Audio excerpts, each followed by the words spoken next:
Ha cumplido 76 años, pero conserva intacta su risa socarrona que brota con naturalidad en varias ocasiones durante la charla con Magazine. También está presente esa peculiar voz algo nasal y de marcado acento neoyorquino que utiliza para recontarse. Asimismo, cosas de hacerse mayor, con toda tranquilidad. No impone cuestionario previo ni nadie avisa de que haya temas sobre los que no se le pueda preguntar. Su única condición es que cada entrevista dure al menos 30 minutos, porque le gusta charlar sin andar mirando el reloj. Para contar la historia de El Irlandés, título para Netflix, ha convencido a Joe Pesci para que abandone su retiro. Robert De Niro representa a un desengañado veterano de guerra que acaba trabajando como asesino a sueldo para la mafia, durante décadas y enredado en el caso Hoffa, sindicalista hasta el tuétano en negocios turbios misteriosamente desaparecido, que interpreta Al Pacino. Con todo ello parece haber realizado el que para muchos es el filme definitivo sobre la mafia, sus entresijos, sus conexiones políticas y su vertiente personal. ¿Era su intención? Tal vez, no lo sé. El eje lo constituyen personas inmersas en el crimen organizado, pero esto sirve para reflexionar sobre las motivaciones, los comportamientos y los elementos de la naturaleza humana que son comunes a todos.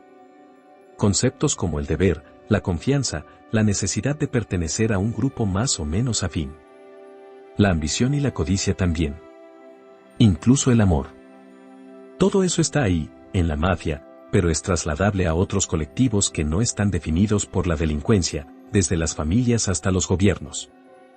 Creo que haber podido mostrar esa correspondencia ha dado pie a ese tipo de comentarios, por otro lado tan halagadores. ¿Por qué ha marcado la mafia su vida profesional?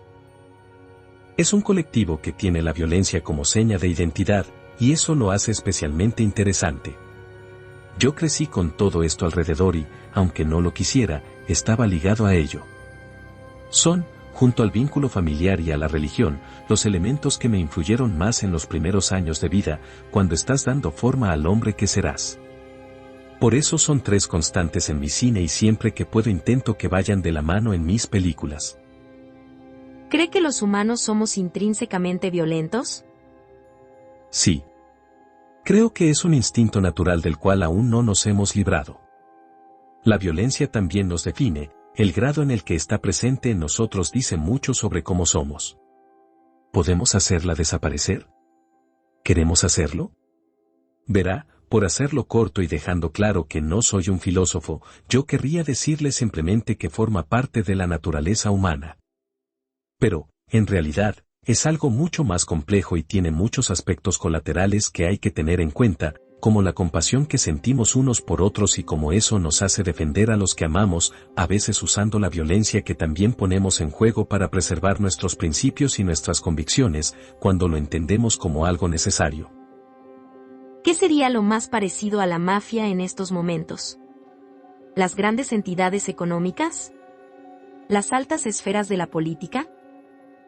Sin querer pecar de cínico, podría decir que esos dos ejemplos que ha citado se parecen bastante al crimen organizado, porque en ellos el poder desempeña un papel esencial, pero también entre ellos mismos hay estratos. Hay personas o colectivos que tienen en su mano, por su posibilidad de manejar ingentes cantidades de dinero, un poder inmenso que parece colocarlos por encima de cualquier gobierno y a menudo los percibimos supeditados a ellos. Pero la misión de los gobernantes es servir y proteger al pueblo. ¿No es todo endiabladamente retorcido? Hablando de políticos, ¿cómo va llevando la era Trump? De la única forma que puedo. Lidio con ello desde mi trabajo hablando acerca de los asuntos de referencia que nos tienen, a menudo, tan sorprendidos. Al final, ya sea en películas con trasfondo religioso como Silencio o que ejemplifican a través de una figura pública la libertad personal, como es el caso del documental sobre Bob Dylan que acabo de rodar, mi contribución debe centrarse en inspirar continuamente a la gente joven hacia el valor que tiene el arte. Es libre y te hace libre. Puede ser la llave del mundo si eres capaz de apreciarlo y de aprender a amarlo y además puede ser una especie de bálsamo en este momento tan difícil que estamos viviendo y del que ni siquiera somos capaces de imaginar las consecuencias. Ojo, no significa que la acción no sea necesaria. Nuestro sistema está siendo fuertemente testado por todos en general y por los jóvenes en particular, que se están planteando cosas tan interesantes como la vigencia de las constituciones y si se pueden reescribir, cuánto hay de monolítico en el sistema judicial, hasta dónde pueden llegar los ciudadanos en su protesta, si tienen derecho a saltarse la ley cuando quieran y hasta dónde debe llegar la autoridad para imponerse. En mi país, estas cuestiones no se planteaban prácticamente desde la Guerra Civil Americana. ¿Imaginó que llegaría a un momento tan crucial? Nunca pensé que vería esto. Una situación política tan desesperanzadora. Pero parece que todas las ideologías y las formas de gobernar del siglo XX se han quedado algo obsoletas. El mundo ya no funciona como en los años 50, que todo era como de cuento de hadas, o en los 80 o 90, tan divertidos y tan libres. Creo que hay que hallar nuevas formas de desarrollo basadas en lo que somos ahora, en cómo somos ahora, y ahí los jóvenes que representan las nuevas formas de pensar tienen una responsabilidad especial, pero los mayores debemos ser generosos y darles el relevo a un mundo que les brinde oportunidades. Supongo que hay mucha gente que no estará de acuerdo, pero yo ahora mismo, como americano, lo siento así. Pero no parece fácil superar una crisis de valores tan profunda. Valores. Exacto. En eso es en lo que el artista puede ayudar. A transmitir su mirada del mundo a través de un cuadro, de una canción, de una película o de una novela. A hacer llegar su valor a una sociedad que anda muy necesitada de referentes cuanto más diversos mejor. Internet es fantástico. Ha creado una nueva manera de comunicación y de que fluya la información, pero, a la vez, nos ha provocado varios problemas, nos ha vuelto caprichosos y a veces parece que vivimos solo para tener en las manos el último iPhone. Sufrimos la ansiedad que provoca la necesidad y la globalización. Si un país quiere mantener su cultura, sus valores y su forma de vivir, esto lo hace más difícil, pero por otro lado, ¿cómo vamos a negar nuestra curiosidad? El mundo es tan grande y tan interesante. Casi tan complejo como los que vivimos en él. Y en este momento tan complejo de la humanidad, ¿qué le hace sentirse especialmente preocupado? La ignorancia y la división. Cuando estaba creciendo aprendí mucho de gente muy diferente a mí, de otras culturas, a menudo a través de películas indias, francesas, japonesas o italianas. Comprendí otras formas de pensar, otras artes, otras músicas. Eso se está perdiendo, y podrían inspirar a nuestros jóvenes hasta niveles increíbles. La ignorancia es especialmente terrible porque implica que pudiste aprender y no quisiste. En la ignorancia está el germen de la división, del racismo, del sexismo y de la violencia que todo eso conlleva. Pero el ignorante lo es, al menos es lo significa la palabra en mi idioma, porque no quiere saber y por tanto siempre piensa que lo suyo es mejor y critica sin conocimiento porque no entiende su entorno y la cabeza no le da para darse cuenta de que hay algo más allá. Y todo se va desuniendo cuando, sin esos ignorantes, ocurriría lo contrario. Sus filmes no son banales. Le parece imprescindible que tengan un nivel de compromiso humano, social, con la historia. Eso pienso, sí. Pero el mensaje siempre deben transportarlo los personajes desde la profundidad de su humanidad, de los conflictos morales a los que se enfrentan o que tratan de evitar y que se ven transformados por las situaciones por las que transitan.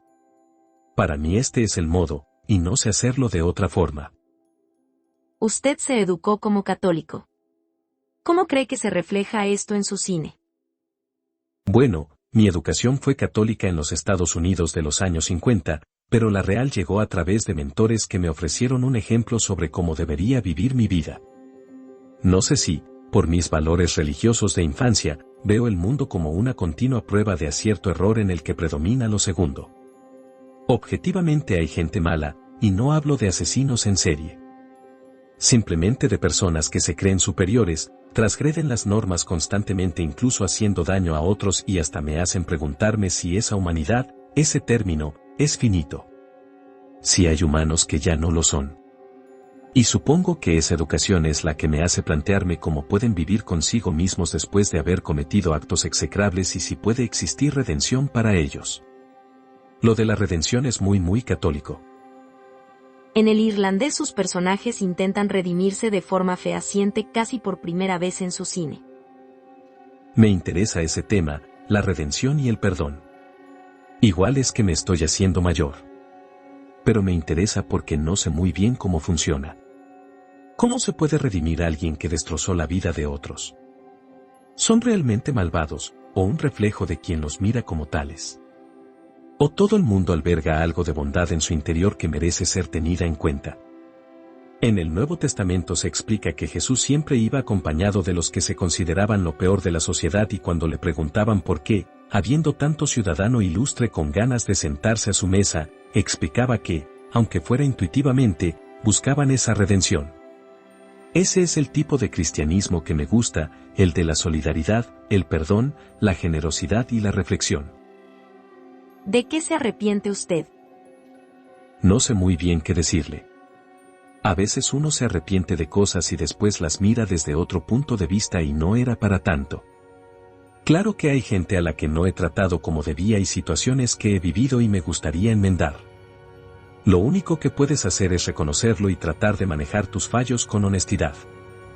Como le dice Frank, personaje de Robert De Niro, a su hija en la película, si hay algo que pudiese hacer para cambiar las cosas, lo haría.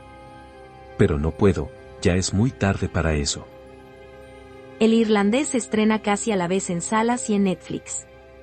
¿Cómo ve el futuro del cine? Las necesidades son otras. El mundo cambia, la tecnología es incluso abrumadora. El cine está en todas partes, en teléfonos, tablets, por streaming. Pero siento que no tiene el poder de antes, quizá por el empacho que vivimos de películas espectacularmente hechas y con unos efectos increíbles pero absolutamente superficiales y que nada aportan a quienes las ven. Superficiales es una cosa y de entretenimiento otra. Las de Hitchcock eran muy comerciales, pero aprendías algo sobre la vida viéndolas. Claro que puedes ver una película en un iPad, pero nunca será lo mismo que verla en un cine porque te faltará la conexión humana, que no se puede comparar con nada.